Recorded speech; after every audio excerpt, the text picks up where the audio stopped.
just going to touch on modifications for special populations. This is not too hard, not too long, so I'll just use Julie as an example and I'll explain it to you at the same time so we all know what's going on. Alrighty, so basically the first one we're going to touch on is high blood pressure. So for example, if you had high blood pressure, the first thing I'd have to do before doing any sort of exercise is get GP clearance or from like an allied health professional to make sure that you're able to do sorts of exercises. Then I'd have to monitor and make sure that your blood pressure does not rise above 260/120, which is really dangerous if it goes that far. Having high blood pressure before you start exercise, that will increase a little bit, but there is that range where it's going to get extremely dangerous, so I'd have to monitor that the whole time. I'd also have to change basically mainly the push-up exercise because that is an isometric exercise and that can raise blood pressure awfully rapidly as it is trying to push against something, so your blood pressure raises as your heart rate raises, all that sort of stuff.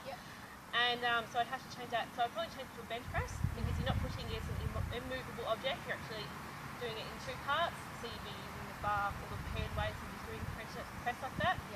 And the other thing I'd have to change is probably the cardio side. So I'd have to make it a little bit less intense, lower impact, all that sort of stuff, just to make sure that that blood pressure does not go skyrocketing through the roof and you're in a safe zone the whole time.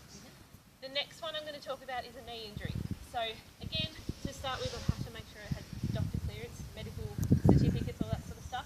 And I also have to make sure I knew what sort of injury it was, if it was like a bone injury or a muscle injury, and what sort of rehab you were doing at the time, so I could gauge where to put the exercises. The main exercise I'd probably change would be the lunges, as they are all of a sudden putting impact on your leg. So I'd change that to something like a leg lift like that, as you're bringing the load off your leg.